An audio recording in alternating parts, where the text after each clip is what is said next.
बच्चों, आज हम पढ़ने जा रहे हैं व्यवहारिक व्याकरण और इसके तहत आज हम जानने वाले हैं पत्र लेखन के बारे में। तो सबसे पहले हम पत्र लेखन के प्रकार जानेंगे। तो इसके दो प्रकार होते हैं, औपचारिक, अनौपचारिक। औपचारिक जिन्हें व्यवसायिक या कार्यालय पत्र कहा जाता है, अनौपचारिक जिन्हें व्यक्तिगत, सामाजिक या निजी पत्रों की श्रेणी में रखा जाता है। आज हम जानकारी लेंगे अनौपचारिक पत्रों के बारे में, क्योंकि पत्र लेखन हमारे बोर्ड द्वारा निर्धारित पाठ्यक्रम में 5 अंक लिए हुए हैं, तो इनकी हमें बारीकी से जानकारी होना जरूरी होती है। हल्की सी गलती भी हमारे अंक कटवा सकती है, इसलिए आज हम यहाँ सबसे पहले औपचारिक पत्रों के नियमों को समझने का प्रयास करेंगे।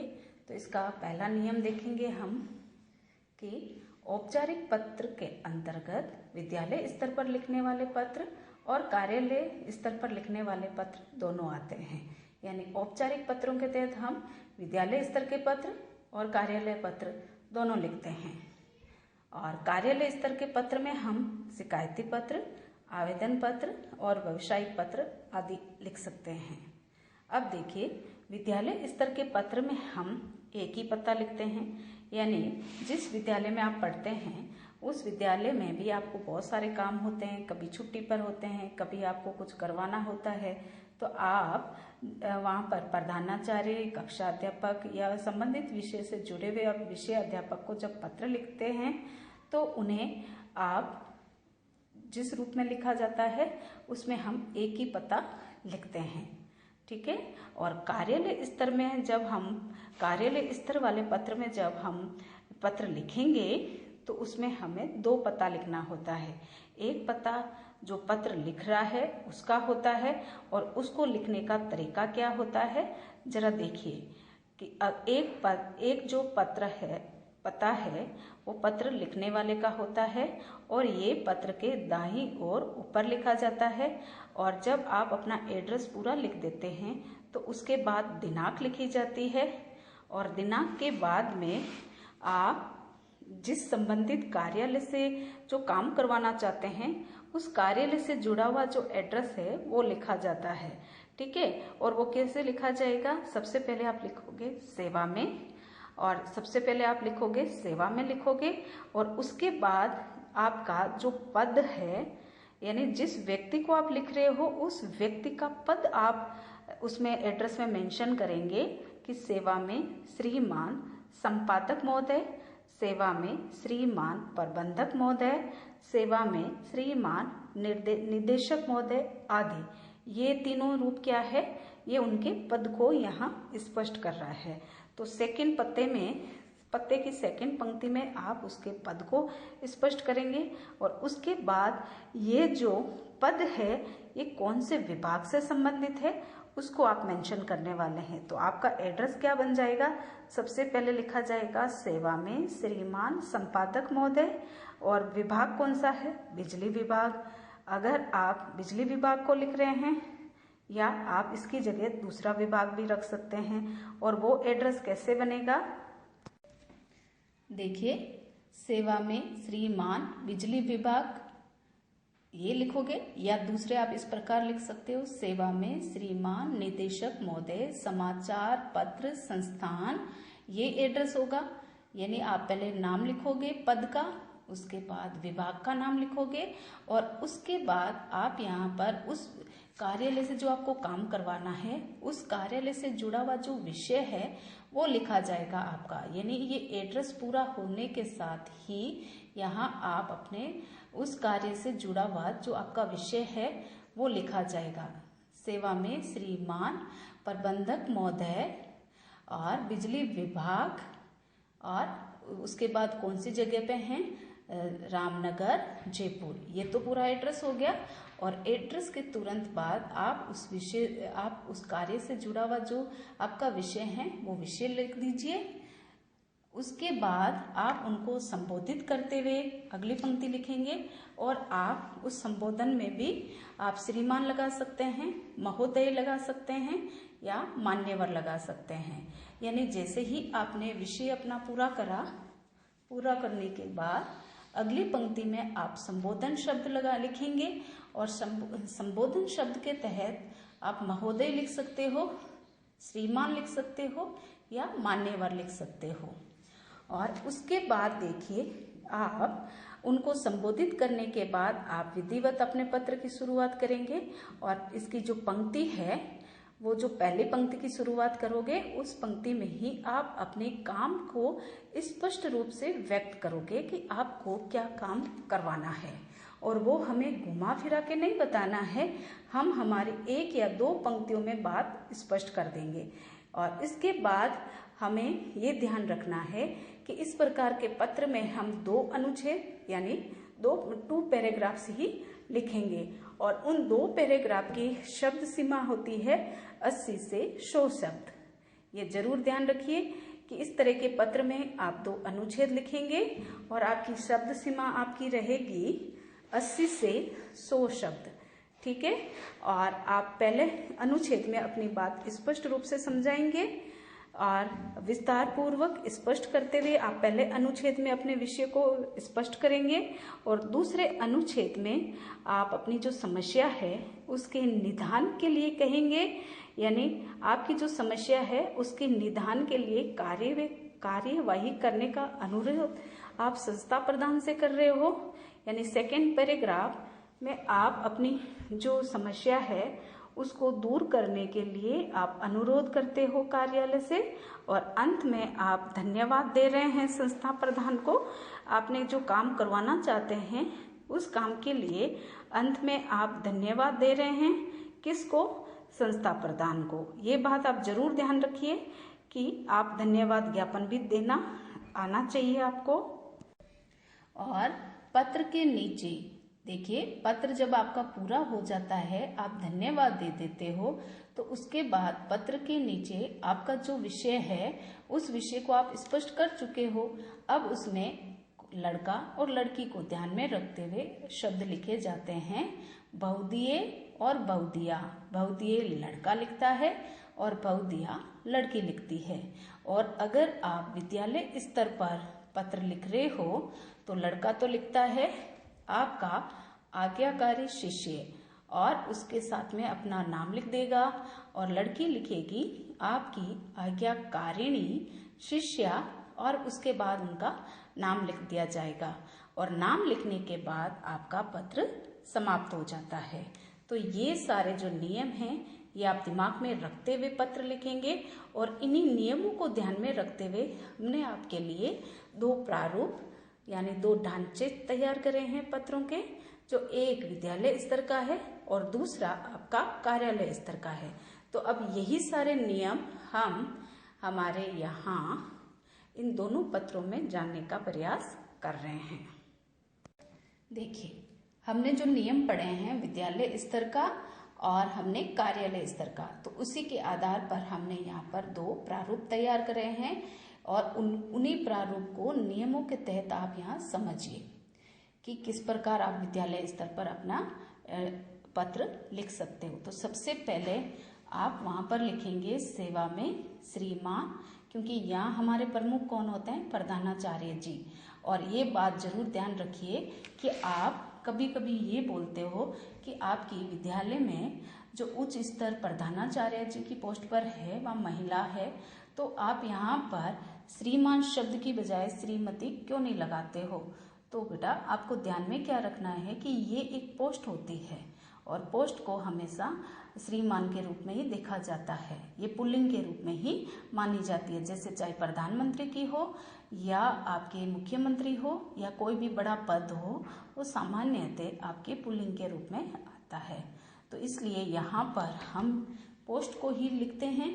तो सेकेंड लाइन में हम क्या लिखते हैं? फर्स्ट में सेवा में, फिर आता है श्रीमान प्रधानाचार्य जी। और देखिए हम पूर्णतः विराम चिन्हों का प्रयोग करेंगे, क्योंकि यहाँ पर अशुद्धि और विराम चिन्ह 1 नंबर लिए हुए होते हैं। तो पत्र में इनका विशेष ध्यान रखना पड़ता है, नहीं तो आपके अंक काट लिए जाते हैं।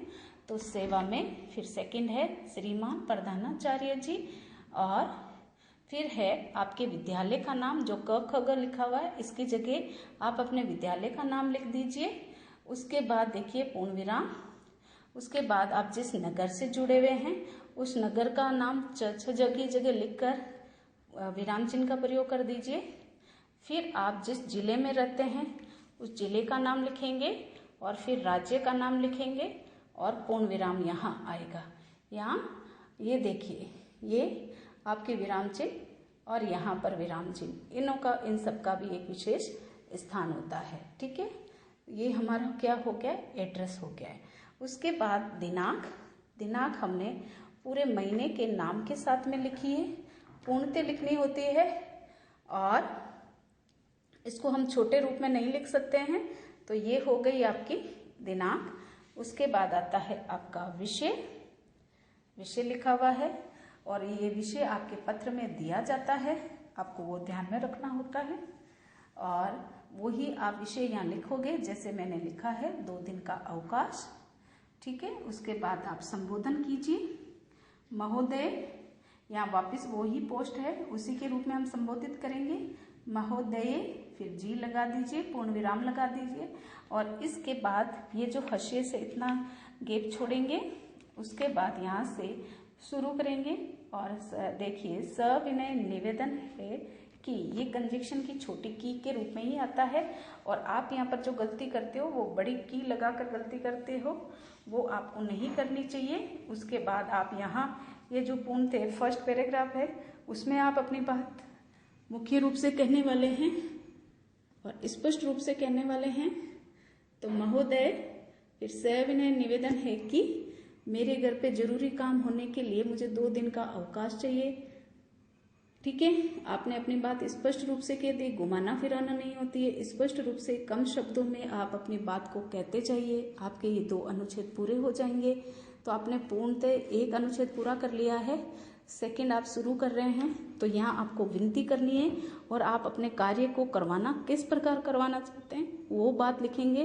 कृपया मेरी स्थिति को ध्यान में रखते हुए आप मुझे 2 दिन के अवकाश, मेरे द्वारा 2 दिन लिए गए अवकाश को स्वीकृति प्रदान करें। वापस सुने, कृपया मेरी स्थिति को ध्यान में रखते हुए मेरे द्वारा लिए गए इन 2 अवकाशों को स्वीकृति प्रदान करें और फिर आप यहाँ पूर्ण विराम लगा दीजिए। उसके बाद आप यहाँ पर धन्यवाद ज्ञापन दीजिए, है ना, धन्यवाद सहित। यहाँ पर आप क्या लिख रहे हैं, धन्यवाद सहित आपने लिख दिया, धन्यवाद। उसके बाद आप आगे लिखेंगे आपका आज्ञाकारी, और लड़की है तो वो क्या लिखेगी, आपकी आज्ञाकारिणी। यहाँ पर बदल जाएगा कारिणी, इणी प्रत्यय से शब्द बन जाएगा। ठीक है, ध्यान रखिएगा, आज्ञाकारिणी, फिर शिष्य और आपका नाम और ये पूर्ण विराम यानी पत्र की समाप्ति। तो ये पूरा प्रारूप आपको दिमाग में रखना है और देखिए दिमाग में रखेंगे शुरू से, और ये हर छोटी छोटी बारीकियों को दिमाग में रखिए ताकि आपके कोई भी अंक नहीं कटे और आप बोर्ड में बहुत अच्छे से नंबर ले आए। मुख्य बात आप इसी पैराग्राफ में कहते हैं, फिर यहाँ सेकंड पैराग्राफ में आप अपने काम को करवाने के लिए उन पर दबाव डालते हैं, उम्मीद रखते हैं, फिर आप धन्यवाद देते हैं, फिर आप अपने बारे में जो बात है वो स्पष्ट करते हैं। तो ये आपका विद्यालय स्तर का जो प्रारूप था वो आज वो आपको समझ में आया होगा। अब हम कार्यालय स्तर का जो प्रारूप है उसको समझने का प्रयास करेंगे। और कार्यालय स्तर के प्रारूप को जानने के लिए सबसे पहले ये बात ध्यान रखिए कि जब भी आप इस तरह के पत्र लिख रहे हो, चाहे आप विद्यालय स्तर हो या कार्यालय स्तर के हो, सबसे पहले आप अपने कॉपी के पेज को ध्यान में देंगे और उसके मिडिल भाग में ये आप जरूर शीर्षक लिखेंगे कि शिकायती पत्र लिख रहे हो और कुछ समझ में नहीं आए तो खाली पत्र आप मिडल में लिख दीजिए, मिडल में लिखेंगे। उसके बाद ये जो हाशिया होता है, लाइन बनी हुई होती है जिसे मार्जिन बोलते हो, उसके पास में अपना एड्रेस तैयार कीजिए और अपने घर का एड्रेस होता है तो अपना नाम लिख दीजिए, संदीप गुप्ता, अपने घर के नंबर है, कौन से नगर में रहते हो, कौन से शहर में हो, कौन से राज्य में हो। ठीक है, ये देखिए विराम चिन्ह पूर्णतः लगे हुए हैं, फिर एंड में पूर्ण विराम लग गया है। उसके बाद आपकी दिनांक आ गई है, उसके बाद पूर्ण विराम आ गया है। अब आप यहाँ पर एक लाइन छोड़ेंगे, एक लाइन का गैप छोड़ दीजिए यहाँ पर। उसके बाद आप सेकेंड जो एड्रेस है वो शुरू कीजिए और सेकेंड एड्रेस की शुरुआत में सेवा में और पूर्ण विराम, ये विराम चिन्ह लगाइए सेवा में और अल्प लगा दीजिए, अल्प विराम चिन्ह बोलते हैं इसको, ठीक है। उसके बाद आप पोस्ट को करें, सेकेंड लाइन लिखेंगे जिसमें आप लिखेंगे श्रीमान और आप यहाँ अधिकारी के पद को संबोधित कर रहे हैं, तो सेवा में श्रीमान मुख्य अधिकारी अल्प विराम, और कौन सा विभाग है, तो यहाँ बिजली विभाग आ सकता है, यहाँ पुलिस विभाग आ सकता है, या जलदाय विभाग आ सकता है, नगर निगम आ सकता है, कुछ भी आ सकता है। ये विभाग आ गया। और ये विभाग कौन से नगर में है, छज नगर, तो आप कोई भी नगर का नाम लिख दीजिए यहाँ पर, ठीक है। और नगर कौन से शहर में है उस शहर का नाम लिख दीजिए, और ये शहर कौन से राज्य में है उसका नाम लिखकर फिर आप पूर्ण विराम लगा दीजिए, ठीक है। उसके बाद आप यहाँ देखिए, आप विषय लिखेंगे जो आपके पत्र में दिया गया है, पत्र में दिया गया विषय है, और हमने यहाँ लिखा है बिजली की समस्या का समाधान। बिजली की समस्या से जुड़ा हुआ है आपका विषय है, ये देखिए विषय आपका किससे जुड़ा हुआ है, बिजली की समस्या से। आपका विषय तक कंप्लीट हो गया है। उसके बाद आप संबोधित कीजिए महोदय, आपने यही मार्जिन के पास में शब्द लिखिए महोदय जी, पूर्ण विराम लगा दीजिए। जस्ट इसके नीचे मार्जिन से इतनी लाइन छोड़िए, इतनी लाइन को छोड़ दीजिए। उसके बाद आप शुरू कीजिए, सविनय निवेदन है कि, वापस कंजक्शन की छोटी की लगाएंगे और यहाँ आप अपनी बात को सुचारू रूप से आगे बढ़ाइए। और क्या लिख सकते हो जो आपके पत्र में पूछी गई है कि आप जिस गली मोहल्ले से जुड़े हुए हैं, आप अपने गली मोहल्ले की जानकारी देंगे पहली लाइन में। फिर आपके गली मोहल्ले में कौन सी समस्या चल रही है उस समस्या को आप हाईलाइट करोगे, उसकी गहराई समझाओगे, और यहाँ पर आप अपनी बात को स्पष्ट रूप से विस्तार से समझाकर खत्म कर दोगे। सविनय निवेदन है कि मैं इस मोहल्ले में एक जिम्मेदार नागरिक हूँ। मेरे यहाँ पर इस बिजली की समस्या लगातार, बिजली कटौती की समस्या लगातार बढ़ती जा रही है, जिसके कारण हमें अनेक समस्याओं का सामना करना पड़ रहा है। अब आपको कौन कौन सी समस्याओं का सामना करना पड़ रहा है आप वो देखिए, और उन समस्याओं की दो तीन उनसे जुड़ी हुई समस्याओं की बातें लिखकर ये पूर्ण विराम लगा दीजिए। आपका ये पहला पैराग्राफ पूरा हो गया। और सेकंड पैराग्राफ की शुरुआत में आप अतः लगाएंगे। अतः का मतलब वही होता है कि आप अपनी बात दोबारा उनसे कुछ रिक्वेस्ट के साथ कह रहे हैं कि क्या कह रहे हो। सेकंड पैराग्राफ देखिए, कृपया शीघ्र हमारी समस्याओं को निपटाने का कष्ट करें। आप वहां पर एक विनती कर रहे हो, आप जो काम करवाना चाहते हो उस काम की आप उन लोगों से, कार्यालय से विनती की जा रही है। हम उनमें दबाव नहीं डाल सकते, हम विनती कर सकते हैं। इसलिए हमारे इसमें भी वैसे ही शब्द काम में लिख लिए जा रहे हैं। कैसे, अतः कृपया अतिशीघ्र समस्या को निपटाने का कष्ट करें। अब आपने ये बात बोली है तो उसके नीचे देखिए, तुरंत नीचे यहाँ पूर्ण विराम, फिर उसके जस्ट नीचे वाली लाइन में आप वापस धन्यवाद दे रहे हैं, धन्यवाद सहित, ठीक है, धन्यवाद ज्ञापन भी हो गया है। और उसके नीचे वाली लाइन में बहुदीय, ठीक है, इसमें इस प्रकार के लेटर में बहुदीय ही लिखा जाता है। लड़का होता है तो बहुदीय लिखता है, लड़की होती है तो बहुदिया लिखेगी। इसमें आज्ञाकारी शब्द नहीं आएगा, इसमें बहुदीय और बहुदिया शब्द ही आएंगे। और उसके जस्ट नीचे आवेदनकर्ता, यानी जिसने ये लेटर लिखा है, वापिस उसका यह नाम नहीं आकर उसके हस्ताक्षर हो जाएंगे, यानी उसका नाम भी लिख सकते हो और खाली सिग्नेचर भी कर सकते हो, ठीक है। वापस देखो, धन्यवाद हो गया। धन्यवाद के बाद लड़का लिखेगा बहुदीय, लड़कियां लिखती है बहुदिया। उसके बाद जिस व्यक्ति ने ये लेटर लिखा है उसे आवेदनकर्ता कहते हैं, उसके सिग्नेचर हो जाते हैं, या वो अपना नाम भी यहाँ वापस लिख सकता है। तो इस प्रकार आज हमने अनौपचारिक पत्रों के बारे में जानकारी ली, वो आपको समझ में आई होगी। जहाँ आपको डाउट हो आप दोबारा पूछ सकते हैं। एक बार इसका कार्यालय पत्र का प्रारूप वापस देखिए, आपको कहीं डाउट हो तो ये आपका खुद का एड्रेस होता है दिनांक तक, उसके बाद जिस कार्यालय से जुड़ा हुआ है उसका पूरा एड्रेस है, ये देखिए पूरा एड्रेस है।